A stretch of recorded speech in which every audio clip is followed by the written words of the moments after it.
Shoes. Employment or eviction? My husband demanded, his words like a slap in the face. A sudden surge of indignation flooded my veins. Why should I tolerate someone who thrives on demeaning others to boost his own ego? I deserve better than this. My name is Melissa. At 36, I navigate the realms of both work and homemaking. As a freelance illustrator, I craft my art from the comfort of home. Art has always been my passion, leading me through art college and into the workforce at a design firm. But at 30, I took the leap into independence, craving the freedom to express myself on my own terms. Back then, I embraced singlehood, believing I could sculpt my life as I pleased. Then Daniel entered the picture, introduced to me by a mutual acquaintance. We clicked, married swiftly, and formalized our union a year later. Daniel's job as a salesman for a company with branches scattered nationwide kept him constantly on the move. With his demanding schedule, he suggested I take on the role of a housewife, prompting me to temporarily set aside my career as an illustrator. It made sense. Someone had to tend to the household while he juggled long hours and frequent travels. I viewed it as a mutual support system, an essential part of our marriage. While I didn't mind putting my career on hold, I believed I could always pick up where I left off once things settled down, all while pursuing further studies. Despite the adjustments, our love remained strong, grounded in trust and understanding. We shared a bond that weathered the challenges of distance and busy schedules. However, life had a surprise in store for us. Daniel received a promotion to lead a new sales office, signaling an end to the constant transfers. It was a significant milestone, commonly referred to as a promotion. With my new position came the promise of stability. We wouldn't be uprooted anytime soon, allowing us to establish roots in one city at last. The constant nomadic lifestyle had worn us down, leaving us yearning for a sense of permanence. Now the prospect of settling in a single town filled us both with relief and joy. Previously, my focus had been solely on supporting my husband, leaving little room for personal aspirations. But with this change, I dared to envision a different future, one where I could resume my career. However, the transition didn't unfold as smoothly as I had anticipated. While my husband grappled with the demands of his new role, overseeing the transition and launching fresh branches, a new challenge emerged. The soaring cost of living in our new city exceeded our expectations. Surviving on my husband's income was a tightrope act we managed, but just barely. Unfortunately, his company didn't extend any help with housing costs, leaving us to foot the bill entirely on our own. Despite our desire to save for the future, his paycheck barely covered our basic expenses. The thought of dipping into our savings crossed my mind, but it didn't sit right. Security was paramount. So I broached the subject with my husband, asking if it would be feasible for me to work as well, provided I still maintained the household. His response was hesitant, eventually conceding with a cautious agreement, albeit with a caveat to prioritize homemaking. Though his words struck a discordant note, I attributed it to the upheaval of our changing circumstances. After all, I've always supported him wholeheartedly as a housewife. I chose not to dwell on the unease lingering beneath the surface. As I ventured back into the workforce, thrilled to have found a job I truly enjoyed, I noticed a troubling shift in my husband's demeanor. Gone was the supportive partner I once knew, replaced by someone critical and discontented. "What's the deal with this dinner?" he grumbled one evening, eyeing the spread of roast chicken, themed vegetables, chowder, and fruit with disdain. "This food sucks. Why are you cutting corners when you're home all day?" His sudden nitpicking caught me off guard. It was a behavior he'd never exhibited before. "This food is like hospital meals. It's not building up any strength," he continued, his criticism relentless. Feeling defensive, I explained, "That's not true. I found some deals on ingredients, so I made a main dish and a side. You like hearing that?" His response was a shout of frustration. "What are you saying? My salary is too low." I couldn't understand his reaction. My return to work was supposed to bring fulfillment and a sense of contribution, not discord within our household.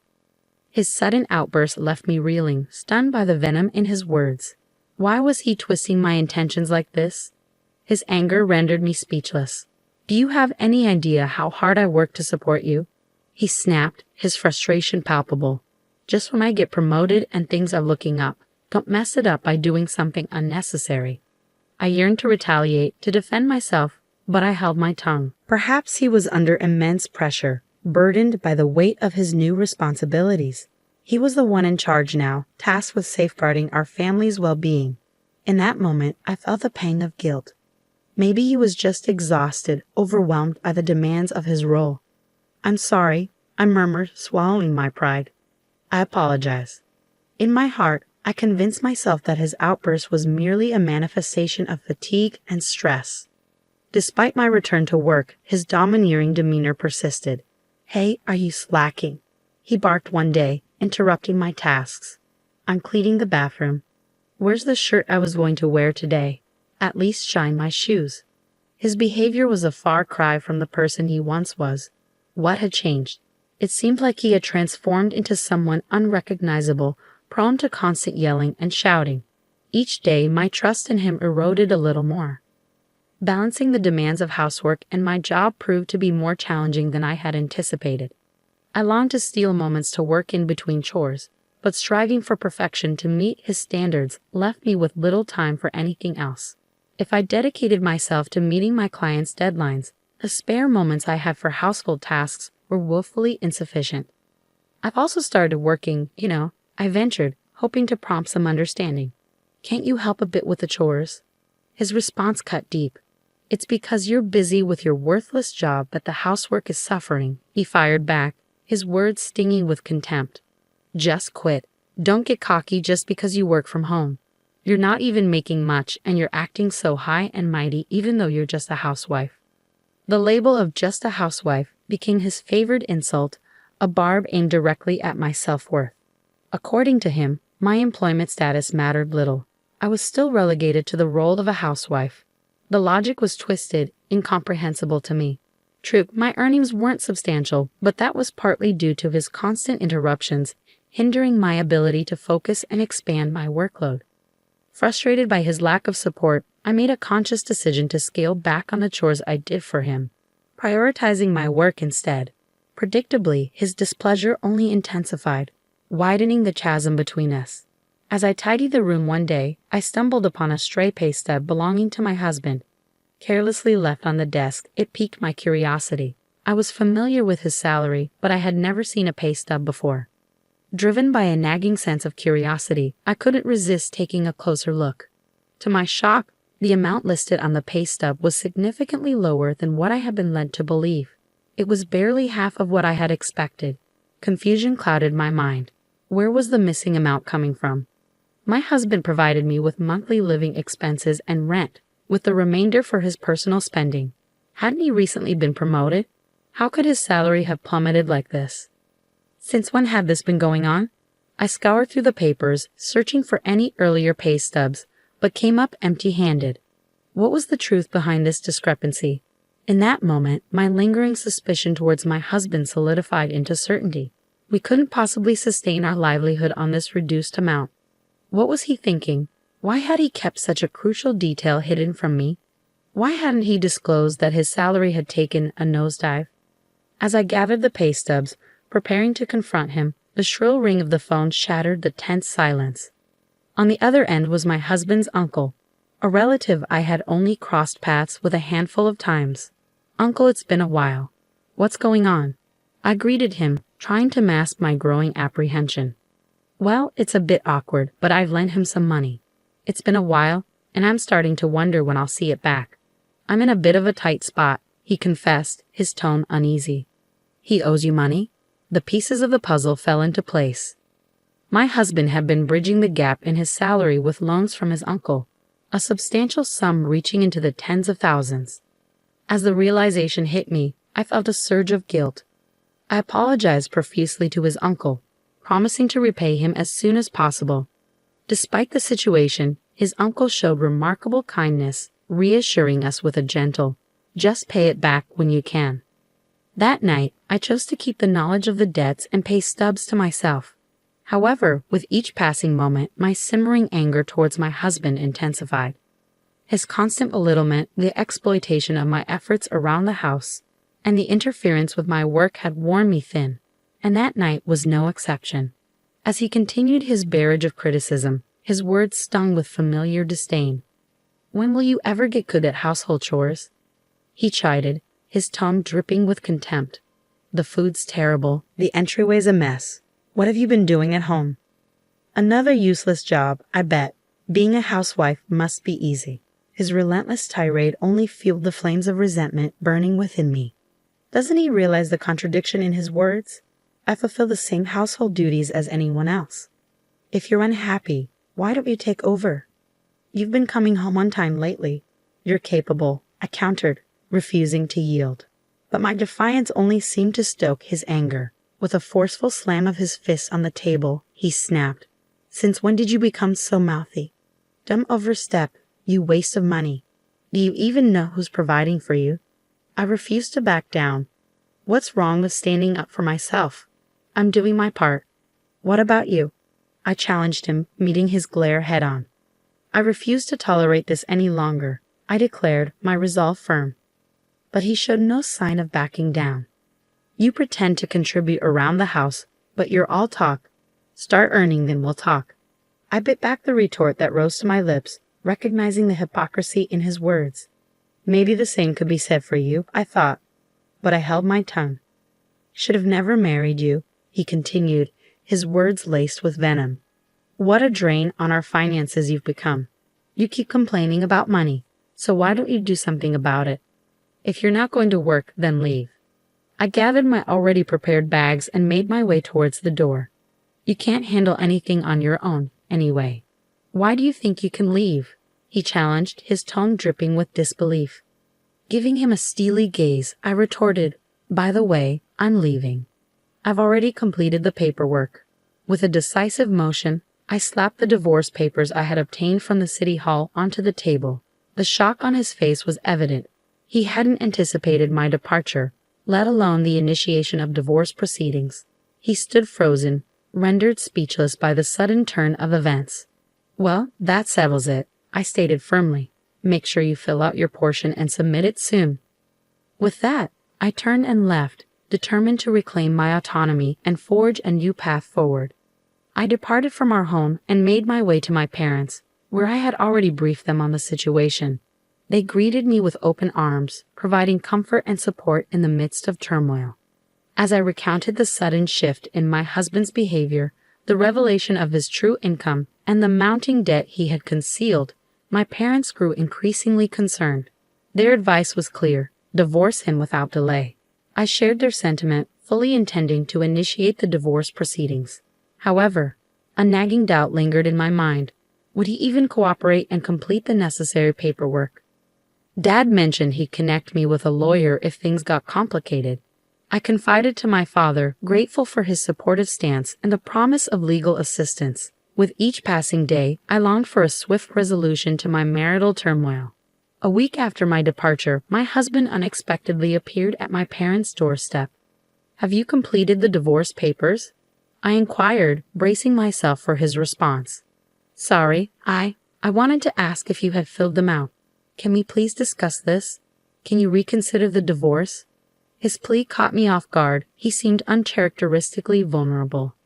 Though my parents regarded him with skepticism, they conceded that a conversation was warranted. It turned out there was never a promotion. His supposed career advancement was nothing but a fabrication. In reality, he had been reassigned to a subsidiary, a move that amounted to a demotion, hence the decrease in his salary. The truth was a bitter pill to swallow. It seemed he had never quite excelled in his role. While I had harbored suspicions about his competence, I hadn't realized the extent of his ineptitude. As the pieces fell into place, I learned that his frequent transfers and job changes were not a testament to his ambition, but rather a reflection of his inability to perform adequately. He had become known as the office's hot potato, perpetually passed from one role to another due to his shortcomings. Now, he found himself stranded in an inconsequential subsidiary, trapped in an environment where promotions were virtually non-existent and individuals were often forced out. My husband's pride was always towering, perhaps too towering for him to admit the truth and instead fabricate a promotion. With his status at work diminished, he sought solace in inflating his ego at home, asserting superiority under the guise of providing for a housewife like you. His belittling remarks and deliberate undermining of my work were all part of his effort to uphold his pride. "It took your absence for me to realize how much you were earning before you left," he remarked, a veiled attempt to salvage his wounded ego. I strategically left a copy of my bank statement in his room. Despite earning less than him, my income was still significant enough to support our lifestyle.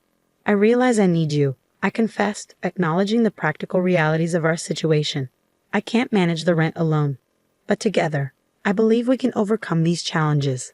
Let's give our relationship another chance. I want to build a future with you, one without causing each other pain." His eyes welled up with tears at my heartfelt plea, but I remained resolute. "If you're struggling with rent, then perhaps it's best for you to find a more affordable place on your own," I suggested bluntly. "And what about your uncle's debt? You need to address that too." His shock at my knowledge of his debts betrayed his ongoing attempts to conceal his financial burdens and start afresh. "Some people simply refuse to face reality. I understand you were trying to make ends meet by borrowing from your uncle, but if we're considering a fresh start, shouldn't honesty be our foundation?" I questioned, my tone laced with disappointment. "Your deception has shaken my trust in you. I can't fathom entrusting our daughter's care to someone who hides such significant debts from her own family. How were you planning to address the debt without her knowledge?" My husband remained silent, his expression betraying a mixture of guilt and apprehension. Undeterred, I pressed on. "If you refuse to agree to the divorce, I'll have no choice but to involve a lawyer," I declared firmly. "Your hurtful comments alone provide sufficient grounds for divorce, and I have the evidence to prove it, so be prepared." It appeared my husband had resigned himself to our fate as he retrieved the divorce papers from his bag. "I've made irreparable mistakes. It's too late now. We're strangers," he admitted somberly. Accepting the papers, I noted our sparse shared assets, a modest savings that we divided between us. With that settled, we vacated the apartment we once shared as a couple. I later learned that my husband had decided to leave his job.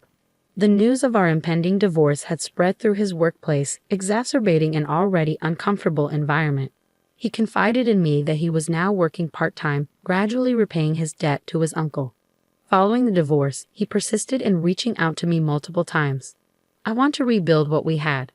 Nothing's been the same since we parted ways. I've come to realize you were the only one in my corner. Can we try again?"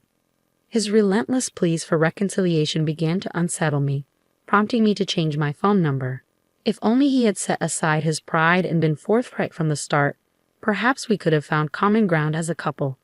However, I refused to overlook his abusive behavior, and any remnants of love have long since dissipated.